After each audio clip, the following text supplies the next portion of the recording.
அனைவருக்கும் வணக்கம். எல்லாம் எப்படி இருக்கீங்க? பொதுவா நமது சேனல் மூலமாக தொடர்ந்து பல பயனுள்ள நிகழ்ச்சிகள நாம பார்த்துக்கிட்டு வரோம். உங்களுக்கு எல்லாருக்கும் இறைவனுடைய அருள் பரிபூரணமாக கிடைக்கட்டும் அப்படின்னு நாங்க கடவுள வேண்டிக்கிறோம். இன்னைக்கு ஒரு முக்கியமான விஷயத்த பத்தி இன்னைக்கு பார்க்க போறோம். என்ன அந்த விஷயம் அப்படின்னு பார்த்தீங்கன்னா, ஒவ்வொரு ராசிக்குமே டாப்ல இருந்து பாட்டம் வரைக்கும், அதாவது ஆதி முதல் அந்தம் வரை ஆரம்பம். இத பத்தி தான் இன்னைக்கு நாம பார்க்க போறோம். அப்ப பெரியவங்க சொல்லியிருக்கிறாங்க, 6ல் இருந்து 60 வயது வரை. இந்த 6ல இருந்து 60, அதற்கு பிறகு 80, 90, 100 வயசு அப்படி எல்லாம் நம்ப வாழக்கூடிய இந்த வாழ்க்கைய வச்சு தாங்க எல்லாமே உங்களுக்கு அமையும். நல்ல சொத்து பத்து, வீடு வாசல், குடும்பம், சந்தோஷம், நிம்மதி, நோயற்ற வாழ்வு இப்படி எல்லாமே நம்பளுடைய வாழ்க்கை முறையில நம்பளுக்கு பிரம்ம பகவான் எழுதி வச்சிருக்கிற முறைப்படி தான் இது எல்லாமே நடக்கும். அப்படி இருக்கும் பட்சத்துல நம்மளுடைய கால புருஷனுடைய 12 ராசிகள்ல 10வது ராசி தாங்க இந்த மகரம் ராசி. அப்ப இந்த மகர ராசிய பத்தி ஆராயறதுக்கு முன்னாடி, இந்த மந்திரத்த நம்ம ஒரு முறை சொல்லிட்டு ஆரம்பிக்கலாங்க. அதாவது குரு பிரம்மா, குரு விஷ்ணு, குருதேவ மகேஸ்வராக, குரு சாட்சாத் பரபிரம்மா, குருவே நமோ நமக. எதுக்கு இந்த ராசிக்கு மட்டும் இப்படி ஆரம்பம் அப்படின்னு உங்க மனசுல எல்லாருக்குமே தோணும். அதாவது குருவ வணங்கக்கூடியவர்களும், குருவ மதிக்கக்கூடியவர்களும், மற்றவர்களுடைய செயல்களை உன்னிப்பாக கவனிக்கக்கூடியவர்கள், மத்தவங்களுடைய சொல்லை காது கொடுத்து கேட்கக்கூடியவர்கள், அற்புதமானவர்கள் இந்த மகரம் ராசிக்காரர்கள். அப்ப இந்த மகரம் ராசி அன்பர்கள் பற்றி பேசுவதற்கு எனக்கு ஒரு பெரிய பாக்கியம். ஏன்னா பகவான் நாராயணன் அவதரித்தது எந்த ராசி அப்படின்னு கேட்டீங்கன்னா இந்த மகர ராசி தாங்க. அப்படி அந்த நாராயணனை நினைத்து இந்த நேரத்துல உங்களுக்கு 6 வயதுல இருந்து 100 வயது வரைக்கும் இந்த பிரம்மன் எழுதிய தலைவிதி என்ன அப்படின்றது இப்ப நாம மகிழ்ச்சியாக சொல்ல போறேங்க. அதே போல இந்த பிரம்மனுடைய எழுத்து பல பேருக்கு புரியாதுங்க. ஆனா அதை புரிந்து கொள்ளக்கூடிய அளவுக்கு மனப்பக்குவம் படைத்தவர்கள் யார் என்று கேட்டீங்கன்னா கண்டிப்பா நிச்சயமாக இந்த மகர ராசி அன்பர்களை தாங்க நாங்க சொல்லுவோங்க. ஏன்னா அவங்களுக்கு மட்டும்தான் அது புரியும். அதே போல அந்த மகர ராசியை பொறுத்த வரைக்கும் பிறப்பு காலத்தில இருந்து தெய்வ அருள் கண்டிப்பாக இவங்களுக்கு இயல்பாகவே உண்டுங்க. அதே போல அடிப்படை நியாயங்கள், அடிப்படை விஷயங்கள் பற்றிய சிந்தனைகள் கூட சின்ன வயசுல மகர ராசிக்காரர்களுக்கு, அதாவது ஆரம்ப காலகட்டத்துல இவங்களுக்கு இயல்பாகவே இருக்காது. அதை பத்திய எண்ணமோ, அதை பத்திய விஷயங்களோ, அது எதுவுமே அவங்களுக்கு அந்த காலகட்டத்துல தெரியாது, கிடைக்காது. ஆனா அதே சமயத்துல அத அலட்சியம் பண்ண மாட்டாங்க. அத பத்தி எதுவுமே இவங்க தெரிஞ்சுக்க மாட்டாங்க. அத விரும்பப்படவும் மாட்டாங்க. இப்படிதான் உங்களுடைய ஆரம்ப காலகட்டம் ஆரம்பம் ஆகுதுங்க. அப்போ உங்களுக்கு 6 வயசு ஆரம்பிக்கும்போது, ஆரம்ப காலகட்டத்தில உங்களுக்கு ஜெனரல் நாலேட்ஜ்க்குள்ள போகும்போது, உங்களுக்கு எதுவுமே தேவையோ, அத மட்டும் தான் நீங்க அக்செப்ட் பண்ணுவீங்க. உங்களுக்கு ஒரு விஷயம் இது எது தேவையோ, அது மட்டும் தான் நீங்க அக்செப்ட் பண்ணுவீங்க. அப்ப தேவையில்லாதத நீங்க அக்செப்ட் பண்ண மாட்டீங்க. அத கண்டுக்கவும் மாட்டீங்க. அடுத்ததா இவங்களுடைய ஆரம்ப காலகட்டத்திலிருந்து பார்க்கும்போது, ஒரு குறிப்பிட்ட காலம் 16, 17 வயசுல வந்து பார்த்தீங்கன்னா, அன்னன்னைக்கு இருக்கிறத மட்டும் இவங்களுடைய வாழ்க்கையில அனுபவிச்சுட்டு போவாங்க. ஒரு எதிர்பார்த்த ஒரு புது சிந்தனை அவங்க எடுத்துக்கொண்டு போக மாட்டாங்க. அது போகவும் முடியாது. இப்படியே இந்த காலகட்டத்துல வரும்போது, இந்த தர்ம சிந்தனைகள், நல்ல நியாயம், அதேபோல அடுத்தவங்க பேச்சு கேட்டு நடக்கணும் அப்படின்ற எண்ணம் கொண்டவர்கள் இந்த மகர ராசி அன்பர்கள். அதேபோல தர்மனுடைய முழு எண்ணங்களும் இவங்க கிட்ட இருக்குங்க. பொதுவா தர்மம் எப்படிப்பட்டவங்க உங்களுக்கு தெரியுமா? தர்மம் என்ன அதி புத்திசாலியா? இல்ல நல்ல நியாயவானா? அப்படின்றது எல்லாருக்குமே தெரியும். உண்மையாகவே தர்மம் ஒரு நல்ல புத்திசாலிங்க. தர்மவான். அப்படிப்பட்ட தர்மவானாக இருக்கக்கூடியவர்களும் யாரு அப்படின்னு கேட்டீங்கன்னா, இந்த மகர ராசிய கண்டிப்பாக சொல்லலாங்க. இப்படி இவங்களுடைய காலம் கடந்து போகும்போது, இவங்க 26 வயசுல சின்ன சின்ன இடர்பாடுகள்லாம் இவங்களுக்கு வருங்க. ஆனா, அது தப்பான எண்ணத்துல இந்த மகர ராசிக்கு வராது. ஒருத்தரும் வந்து அந்த தப்பான வழிக்கு போக மாட்டாங்க. அதேபோல ஒருத்தனை அழிக்கணும், ஒருத்தனை கெடுக்கணும், ஒருத்தருடைய பொருளை எடுத்துக்கணும் அப்படின்ற எந்த ஒரு எண்ணமும் இந்த மகர ராசிக்காரர்களுக்கு வராது. அதேபோல இவங்க மாதிரியே நாமளும் அனுபவிக்கணும், எல்லாத்தையும் அனுபவிக்கணும் அப்படின்ற எண்ணம் ஒருபோதும் மகர ராசிக்காரர்களுக்கு வராதுங்க. அப்படிப்பட்ட மகர ராசிக்காரர்கள் சீக்கிரமாகவே குடும்ப வாழ்க்கைக்குள்ள வந்துடுவாங்க. பொதுவாக மகர ராசிக்காரர்களுக்கு அந்த கரெக்ட்டான ஏஜ் வரும்போது இவங்களுடைய வாழ்க்கை செட்டில் ஆகுங்க. குடும்ப வாழ்க்கை கண்டிப்பாக செட்டில் ஆகுங்க. ஆனா, ஒரு சில பேருக்கு வந்து பார்த்தீங்கன்னா, அதாவது மற்றவர்களுக்கு குடும்பம் கொஞ்சம் லேட்டா தான் அமையுங்க. அதாவது திருமணம் இவங்க லேட்டா தான் செய்வாங்க. அப்படி இவங்க செய்யறதுக்கு காரணமும் இவங்களே தாங்க. பொதுவா குடும்பத்தோட சூழ்நிலை, இவங்கள சார்ந்து இருக்கிறவங்க சூழ்நிலை, இது எல்லாம் பார்த்து நான் கொஞ்சம் செட்டில் ஆயிட்டு நான் திருமணம் செஞ்சுக்கிறேன் அப்படின்னு சில மகர ராசிக்காரர்கள் நினைக்கிறாங்க. அப்படி நினைக்கும்போது, இவங்களுக்கு அந்த குடும்ப வாழ்க்கை உடனே கிடைக்காதுங்க. அந்த டைமுக்கு உங்களுக்கு அமையும்போது, நீங்க கண்டிப்பா அந்த குடும்ப வாழ்க்கைக்குள்ள போகணும். அப்படி போகாத பட்சத்தில உங்களுக்கு கண்டிப்பா லைஃப் செட்டில் ஆகுறது கொஞ்சம் லேட் ஆகும். அந்த விஷயத்த கொஞ்சம் கவனமாக வச்சுக்கங்க மகர ராசிக்காரர்கள். எந்த காரணத்த கொண்டும் மகர ராசிக்காரர்கள் உங்களுக்கு அந்த சரியான நேரத்தில கிடைக்கிற வாய்ப்பை நீங்க பயன்படுத்திக்கங்க. நான் மெதுவா திருமணம் செஞ்சுக்கிறேன் அப்படின்ற ஒரு தவற மட்டும் நீங்க வாழ்க்கையில செய்யாதீங்க. குடும்ப வாழ்க்கைன்னா என்னங்க? அதாவது கல்யாணம், குழந்தை, வேலை, உத்தியோகம், தொழிலு, இடம், பொருள் வாங்கறது, வண்டி வாங்குறது, வாகனம் வாங்குறது, இது எல்லாமே அமைஞ்சது தாங்க குடும்ப வாழ்க்கை. பொதுவா மகர ராசிக்காரர்களுக்கு இது எல்லாமே அந்த குறிப்பிட்ட காலத்துல உங்களுக்கு அந்த முன்னாடியே கடவுள் கொடுப்பாரு. ஆனா அத மிஸ் பண்ணாதீங்க. அதனால தான் சொல்றேங்க. அத அப்பவே பயன்படுத்தி நீங்க உள்ள போயிட்டு வாழ்க்கைய செட்டில் ஆயிரணும். அப்போ உங்க சின்ன வயசுல, அதாவது 26 வயசுல உங்களுக்கு வாழ்க்கைனா என்னான்னு உங்களுக்கு முழுமையா தெரிஞ்சிரும். அந்த 26 வயசு அந்த சின்ன வயசுலயே உங்களுக்கு வாழ்க்கைனா என்னன்னு உங்களுக்கு தெரிஞ்சிருங்க. அடுத்ததா 29 வயசு வரும்போது, அதாவது 2+9 = 11 அத கூட்டுனீங்கன்னா 2. இந்த 2 சந்திரனுடைய ஆதிக்கம் ஆரம்பமாகும்போது, இவங்க லைஃப் ரொம்ப செட்டில் ஆயிடுங்க. உங்களுக்கு அந்த ஏஜ் வரும்போது உங்க லைஃப் செட்டில் ஆகணும்.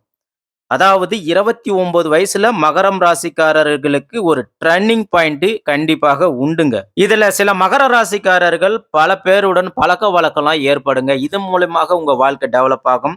அது மட்டும் இல்லாம மகர ராசிக்காரர்களை பொறுத்தவரைக்கும் பணிவு உங்களுடைய வாழ்க்கையில மிகப்பெரிய பிளஸ் பாயிண்டாக இருக்குங்க. அதனால தான் உங்களுடைய பணிவு தாங்க உங்க வாழ்க்கையில மிகப்பெரிய வளர்ச்சியை ஏற்படுத்தி குடுக்குதுங்க. அது யாரு ஓனராக இருக்கட்டும், வேலை செய்ற இடமாக இருக்கட்டும், வீடாக இருக்கட்டும், எப்பவுமே மகர ராசிக்காரர்கள் பணிவாக தாங்க இருப்பாங்க. அடுத்ததா இந்த வயசு, இந்த 29 வயசு பார்த்தீங்கன்னா, நீங்க இந்த அரியணை ஏறுவதற்கான வயசுங்க இது. அத நீங்க கண்டிப்பாக தவற விடக்கூடாதுங்க மகர ராசிக்காரர்களே. உங்களோட 29 வயசுல நீங்க அரியணை ஏறியே ஆகணும். இந்த பணிவு தாங்க உங்களுடைய சூட்சமம்.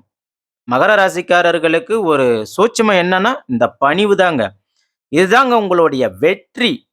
இந்த சூட்சுமத்த மட்டும் நீங்க தெரிஞ்சுக்கிட்டு வந்துட்டு இருந்தீங்கன்னா, உங்க 36 வயசுக்கு பிறகு நீங்க டாப்ல வருவீங்க. அதாவது இந்த சூட்சுமத்த நீங்க மிஸ் பண்ணாம பயன்படுத்திட்டு வந்தீங்கன்னா, இந்த 36 வயசுல நீங்க மிகப்பெரிய டாப்ல வருவீங்க. அதாவது என்ன தொழில் பண்றீங்க? எந்த இடத்துல இருக்கிறீங்க? அந்த இடத்துக்கு நீங்க தாங்க ராஜாவா வருவீங்க. ஒரு தொழில் செய்ற இடமாக இருக்கட்டும், வேலை செய்ற இடமாக இருக்கட்டும், எந்த இடமாக இருந்தாலும் அந்த இடத்துக்கு நீங்க தாங்க ராஜாவா வருவீங்க. அதேபோல யாரையும் நீங்க கெடுத்து, யாரையும் நீங்க தொந்தரவு பண்ணிலாம் அந்த இடத்துக்கு வரமாட்டீங்க. அப்ப இந்த சீட்டு, அந்த சிம்மாசனத்துக்கு நீங்க தாங்க ராஜ அலங்காரம் செய்வீங்க. அதேபோல இந்த மகர ராசிக்காரர்கள் உங்கள பார்த்தா மத்தவங்க பொறாமப்படுவாங்க. நீங்க எப்படி இந்த மாரிலாம் இருக்கிறீங்க? இந்த மாரிலாம் டெவலப் ஆவுறீங்கன்ட்டு உங்க மேல பொறாமப்படுவாங்க. அப்ப இந்த மகர ராசிக்காரர்கள் இந்த வேலைய எப்படி கரெக்ட்டா செய்யணும் அப்படின்றது இவங்களுக்கு நுணுக்கமா தெரியுங்க. அதுக்கு காரணம் இவங்க கிட்ட கடவுள் பக்தியும் இருக்கு, குரு பக்தியும் இருக்கு, அதேபோல தொழில் பக்தியும் இருக்குங்க. இது எல்லாமே இந்த மகர ராசிக்காரர்கள் இவர்களுடைய குணாதிசயத்துல முதல் இடத்துல இருக்குங்க. இந்த 3 சக்தியும் சேரும்போது ஒரு நியாயம் ததும்பிய ஒரு மனிதனாக உங்கள பார்க்க முடியுதுங்க மகர ராசி அன்பர்களே. அடுத்ததாக இப்படியே உங்களுடைய காலகட்டங்கள் போகும்போது அடுத்த 56 வயசுல எல்லாத்தையும் பார்த்தீங்கன்னா, ஏறத்தாழ பெரிய மகிழ்ச்சிகள் எல்லாத்தையுமே நீங்க அந்த காலகட்டத்துல பார்த்துடுவீங்க, பார்த்திட முடியும். அதாவது உங்களுடைய வாழ்க்கையில அந்த 56 வயசுல உங்களுடைய வீடு கட்டுறதாக இருக்கட்டும், திருமணமாக இருக்கட்டும், உங்க பிள்ளைகளுக்கு திருமணம், பேர, பேத்தி, குழந்தைகள பார்க்கறது, இடம் வாங்குறது, பூமி வாங்குறது அப்படின்னு எல்லா சந்தோஷத்தையும் நீங்க அனுபவிச்சிடுவீங்க. அப்படிப்பட்ட மகர ராசிக்கு எல்லாமே கொடுக்கிற இந்த இறைவன், ஒரு இடத்துல சின்ன மைனஸ இவங்களுக்கு பண்றாருங்க. ஒரு சின்ன மைனஸ் இவங்களுக்கு இருக்குங்க. அது என்ன அப்படின்னு பார்த்தீங்கன்னா, உங்க பிள்ளைகளுக்கு திருமணம் செய்யும்போதும் சரி, அவங்களுக்காக நீங்க சொத்து சேர்க்கும்போதும் சரி, இந்த 2 விஷயத்திலயும் நீங்க ரொம்ப கவனமாக அந்த விஷயங்கள் செய்யும்போது, முடிஞ்ச வரைக்கும் உங்களுக்காக ஏதாவது ஒரு சொத்தோ, பணமோ நீங்க சேர்த்தி வச்சுக்கிறது அவசியங்க. நிச்சயமாக இது உங்களுக்கு அவசியம். அப்படி இல்லன்னா, மகர ராசிக்காரர்கள் உங்களுடைய பிள்ளைகளால உங்களுக்கு மன வருத்தங்கள் கண்டிப்பாக ஏற்பட வாய்ப்புகள் அதிகமாக உள்ளது. உங்களுக்கு பிள்ளைகளாக இடைஞ்சல் அதிகமாக வரும். அதாவது நீங்க இதுவரைக்கும் உங்க குடும்பத்துக்காக எல்லாமே நீங்க உழைச்சிருப்பீங்க, செஞ்சிருப்பீங்க. ஆனா அந்த வயதான காலகட்டத்தில இதுமேலுக்கு நான் கொஞ்சம் ரெஸ்ட் எடுக்கிறேன்பா, இதுமேலுக்கு நான் ஃப்ரீயா இருக்கணும் அப்படின்னு நீங்க நினைக்கும்போது, உங்க குடும்பத்தில உங்களுக்கு உங்க குடும்பத்தாரு உங்களுக்கு சப்போர்ட் பண்ண மாட்டாங்க. ஏன்னா, நீங்க ஆரம்ப காலகட்டத்தில அவங்களுக்கு நீங்க எந்த அளவுக்கு எதையும் செய்றீங்களோ, அதுதான் உங்களுக்கு பிளஸ். அதாவது எல்லாமே என் குடும்பம், எல்லாமே எங்க பிள்ளைகள் தான் அப்படின்னு சொல்லி நீங்க எல்லாமே அவங்களுக்காக நீங்க செய்யும்போது, மீண்டும் உங்களுடைய தள்ளாத வயதில அவங்க உங்ககிட்ட மறுபடியும் ஒரு சோர்ஸ அவங்க நிச்சயமாக எதிர்பார்ப்பாங்க. இதனால உங்களுக்கும், அவங்களுக்கும் மனசங்கடம் வரும். உங்கள அவங்க கேர் பண்ணிக்க மாட்டாங்க. சப்போர்ட் பண்ண மாட்டாங்க. அதனால உங்களுடைய 56 வயதிலிருந்து 68 வயது வரைக்கும் இந்த கஷ்டம் நீங்க அனுபவிக்க வேண்டிய நிர்பந்தம் உங்களுக்கு நிச்சயமாக ஏற்படுங்க, மகர ராசிக்காரர்களே. ஆகையால உங்களுக்கு மனப்பிரச்சனைகள் உங்களுக்கு ஏற்படுவதற்கும் வாய்ப்புகள் அதிகமாக இருக்கு.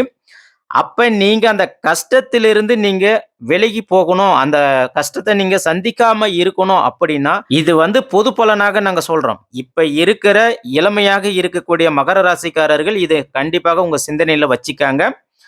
நீங்க பெருமாளையும், குரு பகவானையும் வணங்குனா மட்டும் தான் அவங்களுடைய அனுக்கிரகங்கள் அனைத்தும் உங்களுக்கு நல்ல பலன குடுக்குங்க. அதேபோல இந்த மகர ராசிக்காரர்கள், ஞானிகள், சந்நியாசிகள நீங்க தரிசனம் பண்ணும்போது, உங்களுக்கு கண்டிப்பாக வாழ்க்கை நல்லபடியாக போகுங்க. சிறப்பாக இருக்குங்க. பொதுவாகவே மகர ராசிக்காரர்களுக்கு உங்களுக்கு 6 வயது முதல் 100 வயது வரைக்கும் உங்க வாழ்க்கை எப்பயுமே சிறப்பாக தான் இருக்கு. நீங்க சந்தோஷமா தான் இருப்பீங்க. உங்களுடைய அந்த 56 வயசுலேருந்து 68 வயசு வரைக்கும் தான் சில சில சங்கடங்கள், மனஸ்தாபங்கள் எல்லாம் ஏற்படும். ஆகையால நீங்க அதையும் தவிர்க்கிறதுக்காக தான் இந்த குரு பகவானையும், நீங்க பெருமாளையும் வணங்கணும் அப்படின்னு சொல்றேங்க. பொதுவா நீங்க குரு பகவானா நீங்க கடவுள மட்டும் எடுத்துக்காதீங்க.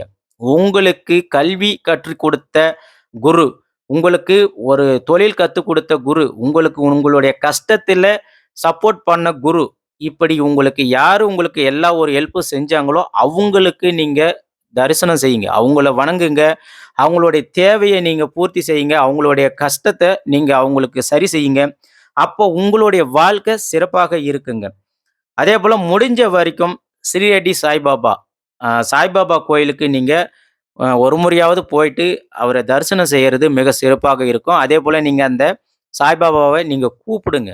உங்கள மனதார என்னுடைய கஷ்டத்த தீர்த்து வைங்க அப்படின்னு சொல்லி கூப்பிடுங்க. அப்போ உங்களுக்கு கண்டிப்பாக அந்த சாய்பாபா உங்களுக்கு எல்லாமே சிறப்பாக செய்வாருங்க. அடுத்ததாக இப்படியே உங்க காலகட்டம் போகும்போது 72 வயசுல மகரம் ராசிக்காரர்கள் உண்மையாக நீங்க ஒரு தத்துவம் மிகுந்த ஞானியாக இருப்பீங்க. இந்த 72 வயசுல உங்களுக்கு எல்லா விஷயங்களும் அறிந்த ஒரு ஞானியாக இருப்பீங்க கண்டிப்பாக. அதே போல உங்க மகர ராசிக்காரர்கள பொறுத்தவரைக்கும் கல்வி ஞானம் கூட குறைவாக கூட இருக்குங்க. ஆனா, இந்த உலக ஞானம் அதிகமாக இவங்க கிட்ட இருக்குங்க. அதாவது இவங்க வெளி விஷயத்த எப்பவுமே அப்சர்வ் பண்ணிக்குவாங்க. எந்த காலகட்டமாக இருந்தாலும் சரி, அந்த காலகட்டத்துக்கு தகுந்தாற் போல இவங்க அப்டேட் ஆயிக்குவாங்க. இவங்க படிச்சு முன்னேறணுன்றதுல அவசியம் கிடையாதுங்க.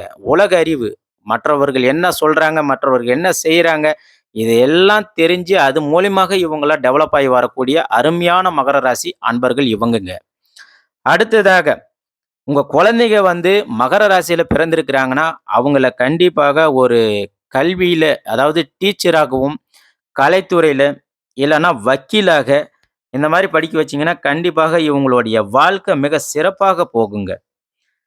அதேபோல இவங்க மகர ராசிக்காரர்கள் இயல்பாகவே பணிவு உள்ளம் கொண்டவர்கள் அப்படின்றதுனால, இவங்க சமூக சேவையிலும் ஈடுபடக்கூடியவர்களாக அதிகமாக இருப்பார்கள். முடிஞ்ச வரைக்கும் மகர ராசிக்காரர்கள் சுத்தமான ஒயிட் கலர நீங்க யூஸ் பண்றது மிகவும் சிறப்புங்க. எப்பவுமே அதிகமா வெள்ளை நிற ஆடைகளை நீங்க பயன்படுத்தும்போது, உங்களுக்கு கண்டிப்பாக ஒரு பாசிட்டிவ் எனர்ஜி நிச்சயமாக உங்களுக்கு கிடைக்கும்.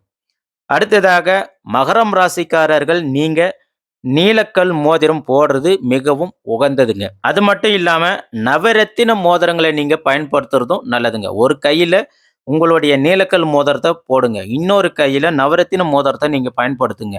இப்ப இந்த நீலக்கல் மோதிரம் வந்து உங்களுக்கு வேலை செய்யல அப்படின்ற பட்சத்தில இந்த 9 கிரகங்களுடைய பார்வைகளும் ஏதாவது ஒரு வகையில உங்களுக்கு நல்லது செய்யுங்க.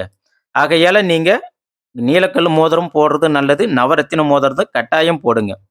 அடுத்ததாக மகர ராசிக்காரர்கள் பெரியவர்கள நீங்க பார்த்தீங்கன்னா, அவங்களுக்கு ஒரு நமஸ்காரம் பண்ணுங்க. உங்க வயசுக்கு கீழ யாரு இருந்தாலும் சரி, அவங்க கிட்ட பேசும்போது, பார்க்கும்போதும் ஒரு நமஸ்காரத்த பண்ணிட்டு பேசுங்க. வாழ்க்கை சிறப்பாக இருக்கும். அதேபோல இன்னும் உங்களுடைய வாழ்க்கை மிக, மிக சிறப்பாக இருக்கணும் அப்படின்னு நீங்க நினைக்கிறீங்கன்னா, கண்டிப்பாக முடிந்த வரைக்கும் வெளியூர்ல போயிட்டு நீங்க வாழ்றது நல்லதுங்க. அதேபோல நீங்க வெளியூர்ல இருக்கக்கூடிய மகர ராசி அன்பர்களாக இருந்தீங்கன்னா, உங்களுடைய பூர்வீக ஊர்ல ஒரு ஆலயம் இருக்கும். அதாவது உங்களுடைய குல தெய்வத்த நாங்க சொல்ல கிடையாதுங்க. ஒரு ஊர்ல ஒரு கோயிலுன்னு ஒண்ணு பொதுப்படியா இருக்கும். அந்த கோவிலுக்கு உங்களால முடிஞ்ச ஏதாவது ஒரு நன்கொடைகள குடுங்க. அந்த கோயிலுக்கு போயிட்டு நீங்க தரிசனம் பண்ணுங்க. சில நேரம் அங்க உட்கார்ந்து தியானம் செய்யுங்க. அப்படியெல்லாம் நீங்க செய்யும்போது உங்களுக்கு கண்டிப்பாக எல்லாமே சிறப்பாக அமையுங்க.